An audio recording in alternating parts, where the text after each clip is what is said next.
Bismillahirrahmanirrahim. Assalamualaikum warahmatullahi wabarakatuh. Perkenalkan, nama saya Feby Sriwahyuni dari jurusan Ilmu Al-Quran dan Tafsir kelas 4C. Di sini saya akan melanjutkan video saya di minggu yang sebelumnya, yang dimana membahas dua buku, yaitu The History of the Quranic Text dan buku yang kedua yaitu Rekonstruksi Sejarah Al-Quran.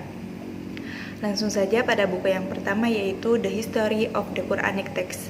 Di sini saya akan melanjutkan membahas pada bab 9 dan bab 10, yang dimana pada bab 9 ini menjelaskan tentang sejarah ilmu tulisan Arab kuno. Di sini menjelaskan tentang asal-usul karakter bahasa Arab. Sifatnya itu masih spekulatif. Pengarang sebuah kajian tentang perkembangan skrip bahasa Arab menyatakan bahwa semua skrip Arab itu berasal dari alfabet Tunisia, karena bahasa Arab tampaknya yang paling jauh terisolasi. Perubahan drastis dalam susunan spatial memberi isyarat bahwa kemungkinan skrip bahasa Nabatean atau Suriah menjadi perantara perkembangan skrip bahasa Arab. Theodor Noldek pada tahun 1865 mengakui bahwasanya skrip Nabatean ini memberi pengakuan terhadap yang mempengaruhi perkembangan skrip Arab Kufi.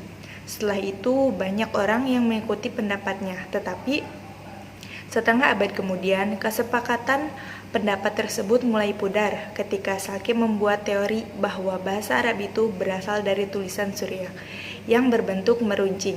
Menurut Dr. Jum'a, telaah kajian menyeluruh yang dilakukan oleh para ilmuwan yang memiliki otoritas membuktikan bahwasannya bahasa Arab telah mengambil tulisan mereka dari Nabatean. Ini mengutip sejumlah ilmuwan seperti Abbott dan Wilkinson. 5 ekspresi dalam buku Abbott yang menjadi dasar kesimpulan skrip Arab berasal dari skrip Nabatean. Yang pertama yaitu inskripsi Nabatean di atas buku, yang kedua inskripsi Arab, yang ketiga inskripsi Ara dari Zaban, yang keempat yaitu inskripsi Arab dari Haron, yang kelima yaitu inskripsi Arab di al-Jimal. Di antara ilmu itu terdapat perbedaan pandangan secara umum tentang apa yang menjadi tulisan Nabatean atau inskripsi Arab. Ada beberapa inskripsi Arab dari abad ke-6 Masehi yang menyerupai tulisan Arab yang digunakan pada abad pertama Hijriah atau ke-7 Masehi. Di antaranya yang pertama inskripsi 3 bahasa sebelum Islam dalam bahasa Arab, Yunani, dan Syriah di Zabad Suriah Utara bertanggalkan 512 Masehi. Yang kedua yaitu skripsi bahasa Arab lainnya sebelum Islam di Jabal Asis, Damaskus. Yang ketiga yaitu Hanan, inskripsi bahasa Arab sebelum Islam, kira-kira tahun 508 Masehi. Yang keempat yaitu inskripsi Islam di atas Jabal Talak, Madinah. Menurut Hamidullah, ini kemungkinan besar tertulis dalam ukiran pada waktu Perang Hondak tahun ke-5 Hijriah.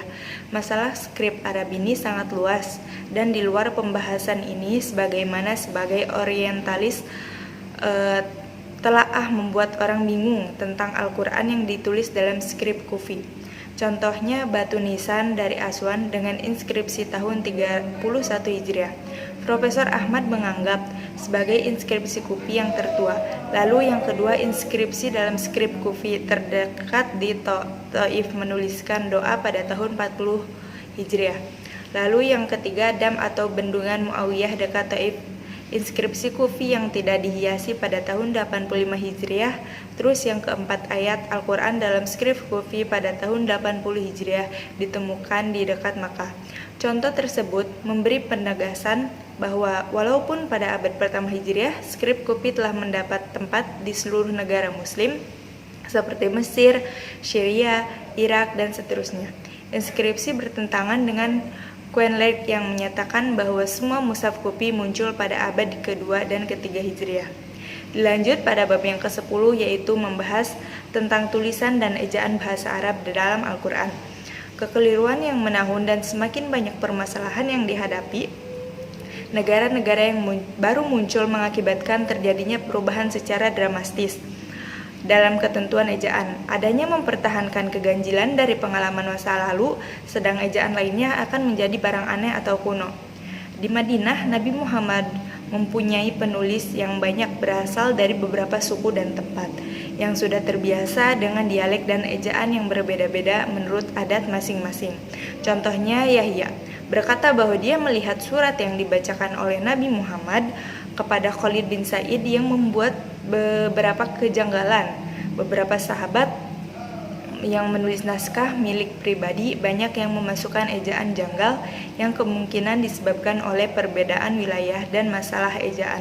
Contohnya yang pertama itu Abdul Fattah As-Solabi menemukan manuskrip Al-Quran klasik yang penulisannya menggunakan dua ejaan yang berbeda pada kata Allah, yang kemudian dalam koleksi perpustakaan Ruja Rampur India ada sebuah mushaf yang ditulis dalam skrip Kufi yang dinisbatkan kepunyaan Ali bin Abi Thalib.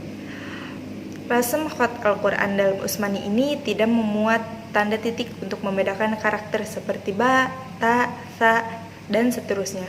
Dan juga tidak ada baris diakritikal bahwa atas seperti fathah, domah, dan kasroh. Tanda diakritik kali ini dibuat oleh Abu Aswad Ad-Duali yang menciptakan diakritikal yang akan diletakkan pada ujung tiap huruf kata, yaitu fathah, domah, dan kasroh. Sukun. Dia menerima perintah untuk melaksanakan sistem tanda titik ke dalam yang kemungkinan dapat selesaikan pada tahun 50 Hijriah. Kemudian kerangka ini diturunkan dari Ad-Duali kali ke generasinya, yaitu Yahya bin Ya'mar sampai ke Khalil bin Ahmad yang akhirnya mengubah corak ini dengan menggunakan tanda titik merah berbentuk menyerupai karakter tertentu. Baik, pada buku yang kedua yaitu Rekonstruksi Sejarah Al-Quran. Di sini saya akan melanjutkan membahas tentang bab 8 yaitu karakteristik ortografi Utsmani. Ortografi baru atau scriptio defectiva yang digunakan dalam salinan-salinan Al-Quran memiliki makna penting untuk sejarah teks kitab suci, sekalipun sebagian besarnya hanya merupakan hal-hal yang bersifat teknis. Dari bentuk ortografi inilah simpulan-simpulan tentang bahasa Al-Quran dan munculnya ortografi baru atau scriptio plena dalam ortografi Arab. Kata-kata pada umumnya muncul tidak dalam bentuk ketika ditempatkan dalam suatu konteks, melainkan dalam bentuk fausa. Tetapi dalam ortografi Al-Quran, bentuk konteks juga digunakan secara teknis. Aksara primitif yang digunakan untuk menyalin Al-Quran ini disebut sebagai scriptio delectiva, dikontraskan dengan aksara Arab yang kemudian telah mengalami proses penyempurnaan pada tahapan sejarah selanjutnya. Jenis tulisan yang belum sempurna dalam usaha mushaf Utsmani yang awal tampaknya juga turut berpartisipasi dalam melahirkan varian-varian bacaan di dalam tradisi teks tersebut. Karena semakin banyaknya orang non-Arab memeluk Islam, terjadi berbagai kekeliruan dan pembacaan teks Al-Quran yang disalin dengan scriptio delectiva di kalangan pemeluk baru Islam. Akhirnya penguasa politik Islam ini mengambil keputusan untuk melakukan penyempurnaan terhadap rasem Al-Quran, dan penyempurnaannya itu dilakukan pada masa Khalifah Muawiyah bin Abu Sufyan. Ketika itu Gubernur Basrah meminta Abu Aswad Ad-Duali untuk menciptakan tanda-tanda baca dan membukukannya ke dalam mushaf. Ia kemudian memperkenalkan tanda-tanda vokal yang penting, yaitu titik di atas huruf vokal fathah, titik di bawah huruf vokal kasroh, titik di depan huruf untuk vokal domah, 2 titik untuk vokal rangkap atau tanwin, dan nun mati atau sukun. Menurut sebagian riwayat, tidak seluruh huruf dalam mushaf diberi tanda vokal, hanya pada huruf tertentu saja yang memungkinkan terjadinya kekeliruan bacaan. Lalu pada masa kekhalifahan Abbasiyah ini dikabarkan bahwa tanda-tanda vokal ini disempurnakan lagi oleh Khalil bin Ahmad. Penyempurnaan yang dilakukan oleh Khalil dengan menumbuhkan huruf alif kecil di atas, huruf untuk tanda vokal A, huruf yang kecil di bawah untuk vokal I, huruf kecil di depan huruf untuk vokal U, dan menggandakan tanda-tanda vokal untuk melambangkan vokal dan bukan kepada huruf H di atas huruf untuk pada sukun. Tanda-tanda vokal yang diproduksi oleh Khalil kemudian dilakukan penyempurnaan pada masa pemerintahan Abdul Malik bin Marwan dalam dinasti Umayyah. Gubernur Irak menugaskan Yahya bin Ya'mur dalam mengupayakan perbedaan konsonan-konsonan bersumber sama dalam bahasa Arab. Contohnya huruf H dan Kho. Tahap penyempurnaan ragam tulis ini diperkirakan selesai pada penghujung abad ketiga Hijriah. Gagasan-gagasan yang menekankan keilahian dan karakter mengikat Rasm Utsmani ditentang para pengajur introduction dalam penulisan Al-Quran. Bagi mereka, Rasm Utsmani itu sama sekali tidak bersifat tauqifi, tapi hanya merupakan suatu cara penulisan yang disetujui Utsman dan diterima oleh kaum muslim, bahkan di kalangan sarjana, dengan alasan bahwa penggunaan tulisan tersebut akan membuka peluang terjadinya perubahan dan pengembangan di kalangan awam. Upaya perkenangan karakter ilahiyah Rasm Utsmani ini merupakan upaya produk budaya manusia. Jadi meskipun dengan penuh kontroversi, skriptio yang mencapai bentuk finalnya pada abad ketiga Hijriah akhirnya digunakan hampir seluruhnya dalam penyaringan Textus Receptus.